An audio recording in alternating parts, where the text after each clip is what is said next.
Los hombres que mataron a Jesús. Sus terribles destinos. Parte 1. Hace 2,000 años, una ejecución cambió el rumbo de la historia para siempre. Jesús de Nazaret, el Hijo de Dios, el Mesías prometido, fue traicionado, condenado, burlado y clavado en una cruz romana. Detrás de este acto estaban hombres poderosos y soldados endurecidos. Actuaron por codicia, por envidia, por ambición política y por miedo a perder el control. Creyeron que la cruz los silenciaría, que su movimiento moriría con él. Pero se equivocaron. La cruz no fue el final, fue el inicio de la eternidad. La Biblia y la historia registran una verdad solemne. Cada uno de los que participaron en su muerte cosechó un destino oscuro y trágico. Porque como dice Gálatas 6:7, no os engañéis, Dios no puede ser burlado, pues todo lo que el hombre sembrare, eso también segará. Hoy recorreremos las Escrituras, los registros históricos y las crónicas de la Iglesia primitiva para descubrir las muertes terribles de los hombres que mataron a Jesucristo, y la misericordia que aún así les fue ofrecida. 1. Judas Iscariot, el traitor. Judas, uno de los 12 escogidos personalmente por Jesús, caminó con él, comió con él, vio milagros con sus propios ojos, ciegos recobrando la vista, muertos volviendo a la vida, panes multiplicados en sus manos. Y aún así, lo vendió. Mateo 26:14-15 nos dice, ¿qué me queréis dar? ¿Y yo os lo entregaré? Y ellos le asignaron 30 piezas de plata. El precio de un esclavo. Por menos del costo de un burro, Judas entregó al Salvador del mundo. Satanás halló en él un corazón abierto. Lucas 22:3 declara, entonces Satanás entró en Judas, por sobrenombre Iscariote. Y con un beso, símbolo de afecto, entregó al Hijo del Hombre. Cuando vio a Jesús condenado, la culpa lo aplastó. Mateo 27:4-5 relata sus palabras. He pecado entregando sangre inocente, y arrojando las piezas de plata en el templo, se fue y se ahorcó. Pero Hechos 1:18 agrega un detalle macabro. Y cayendo de cabeza, se reventó por la mitad, y todas sus entrañas se derramaron. La tradición dice que su cuerpo colgó sobre un barranco en el campo de sangre. El traidor murió en soledad, despreciado, recordado para siempre por su traición. 2. Caifás, el sumo sacerdote que lo condenó. Caifás, el sumo sacerdote aquel año, tenía el deber sagrado de interceder entre Dios y el pueblo. Sin embargo, en lugar de justicia, buscó mantener el poder. En Juan 11:50 dijo fríamente, nos conviene que un hombre muera por el pueblo, y no que toda la nación perezca. Así, en un juicio ilegal y de madrugada, rasgó sus vestiduras y gritó, ha blasfemado. Mateo 26:65. Fue él quien empujó al Sanedrín a declarar a Jesús digno de muerte. ¿Su final? El historiador Josefo cuenta que pocos años después, Caifás fue destituido de su cargo por los romanos. Perdió todo su poder e influencia. La tradición afirma que murió en desgracia, humillado, y que su nombre quedó marcado no como sacerdote de Dios, sino como el hombre que condenó al verdadero sumo sacerdote eterno. 3. Anás, el poder en las sombras. Anás, suegro de Caifás, había sido sumo sacerdote años antes, y aunque los romanos lo destituyeron, jamás soltó las riendas. Fue a él a quien primero llevaron a Jesús la noche de su arresto, Juan 6:13, porque todos sabían que era la verdadera voz de mando. Su influencia fue enorme. 5 de sus hijos y su yerno llegaron a ser sumos sacerdotes. Pero cuando interrogó a Jesús, lo hizo buscando una excusa para condenarlo. La historia cuenta que durante la guerra judía contra Roma, 66-70 DC, Anás y su familia perdieron todo. Jerusalén fue sitiada, el templo destruido, y muchos líderes ejecutados en medio del caos. Se dice que murió asesinado en la violencia interna de aquella tragedia. El hombre que manipuló los juicios contra Cristo murió en ruinas, viendo desmoronarse la ciudad que había querido controlar. Mano blanca indicando hacia la derecha hasta aquí, hemos visto la caída de Judas, Caifás y Anás. 3 hombres que tuvieron en sus manos al Hijo de Dios y eligieron traicionarlo, condenarlo y usarlo como pieza política. Pero su final nos recuerda que el pecado siempre cobra su salario. En la segunda parte veremos qué ocurrió con Pilato, Herodes, los soldados y la multitud, y cómo incluso en medio del juicio, Dios ofreció misericordia. Cara rezando, si este mensaje está tocando tu corazón, no olvides darle like, suscribirte a Ecos del Edén y compartirlo con alguien que necesite esta verdad. Y cuéntame en los comentarios, ¿eliges hoy la misericordia de Dios o arriesgarte a su juicio? En la primera parte vimos el destino de Judas, Caifás y Anás. Todos ellos tuvieron en sus manos al Mesías, y todos terminaron pagando un precio alto por su pecado. Pero no fueron los únicos. Hoy veremos qué ocurrió con otros actores clave en la crucifixión: Pilato, Herodes, los soldados romanos y la multitud que gritó «Crucifícale».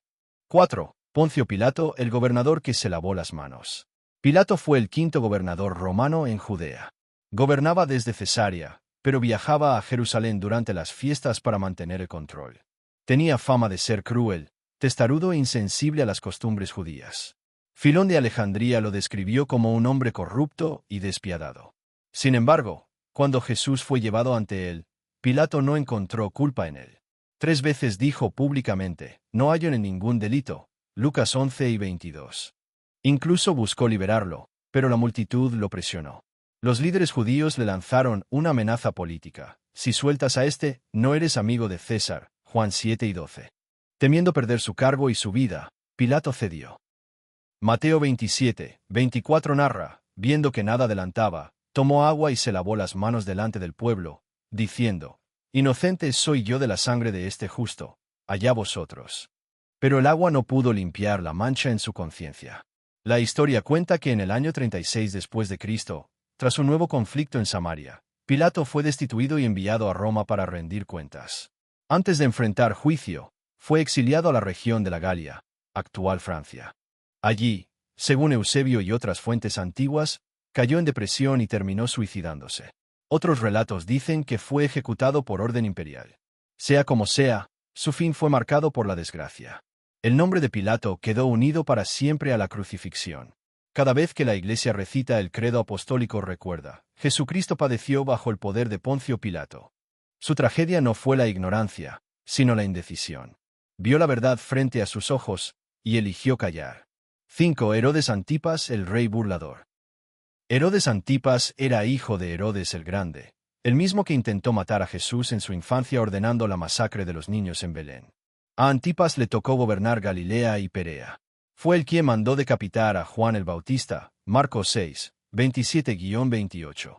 Cuando Pilato supo que Jesús era de Galilea, lo envió a Herodes. Lucas 23, 8 relata: Herodes se alegró mucho de verle. Hacía tiempo que deseaba verlo, porque había oído de él, y esperaba verle hacer alguna señal.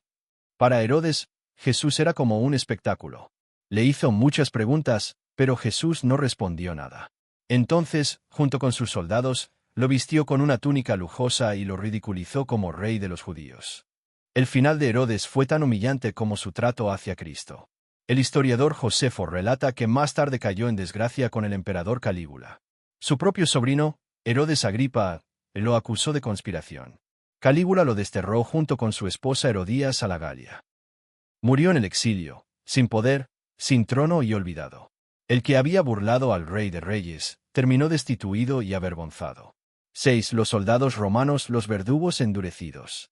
Los soldados que crucificaron a Jesús estaban acostumbrados a la brutalidad. Para ellos, el suplicio de la cruz era rutina. Sin embargo, su crueldad aquel día quedó registrada en los evangelios. Le pusieron un manto escarlata, una corona de espinas, un palo como cetro y lo golpearon en la cabeza mientras se burlaban: «Salve, Rey de los judíos». Mateo 27:27-31. Fueron ellos quienes lo azotaron sin piedad, quienes clavaron los clavos en sus manos y pies, quienes sortearon su ropa cumpliendo la profecía del Salmo 10 y 18. Pero en medio de aquella brutalidad, algo sucedió. Mateo 27, 54 dice: el centurión y los que estaban con él guardando a Jesús, viendo el terremoto y las cosas que habían sido hechas, temieron en gran manera, y dijeron: verdaderamente este era Hijo de Dios. Algunos soldados se arrepintieron en ese mismo instante. Sin embargo, la mayoría siguió con sus vidas. La tradición de la Iglesia cuenta que muchos de ellos murieron poco después en batallas o disturbios. En un imperio que usaba a sus soldados como carne de cañón, su final fue violento. Una lección clara: no basta con presenciar la cruz, hay que rendirse a ella. 7. La multitud, el eco del grito: «Crucifícale». El pueblo también tuvo un papel decisivo. Muchos de los que gritaron «Crucifícale» habían comido del pan multiplicado, habían visto milagros, incluso algunos habían sido sanados. Y aún así eligieron a Barrabás, un criminal, en lugar de Jesús. Mateo 27, 21-23. Y luego pronunciaron unas palabras que marcaron a la historia. Su sangre sea sobre nosotros y sobre nuestros hijos. Mateo 27, 25. Solo 40 años después, en el año 70 después de Cristo, esas palabras se cumplieron. Jerusalén fue sitiada por Roma, el templo destruido, y según Josefo, más de 1 millón de judíos murieron por hambre, espada y crucifixión. Fue uno de los momentos más oscuros de la historia de Israel. Sin embargo, aún para ellos hubo misericordia. En Hechos 2, el día de Pentecostés, Pedro predicó en Jerusalén y más de 3,000 personas creyeron en Jesús y fueron bautizadas. El mismo pueblo que lo había rechazado ahora recibía su gracia. Así es la misericordia de Dios. Aún después del rechazo, todavía abre la puerta al perdón. Conclusión: justicia y misericordia. Los destinos de Judas, Caifás, Anás, Pilato, Herodes, los soldados y la multitud muestran que la justicia de Dios nunca falla. Algunos murieron en desgracia, otros en exilio, otros en guerra. Cada uno cosechó lo que sembró. Pero la cruz no solo revela justicia, también revela misericordia.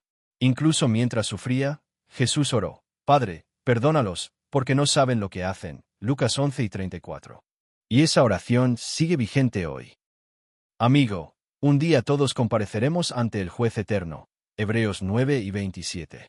No esperes hasta que sea demasiado tarde. La sangre de Cristo puede estar sobre ti para condenación o para salvación. La decisión es tuya. Folded Hands Call to Action Final. Si este mensaje abrió tus ojos, no lo dejes pasar. Dale me gusta a este video. Suscríbete a Ecos del Edén para más enseñanzas bíblicas profundas y comparte este mensaje con alguien que lo necesite. Y cuéntanos en los comentarios. Mano blanca indicando hacia la derecha. Sobre ti estará la sangre de Cristo como juicio o como perdón.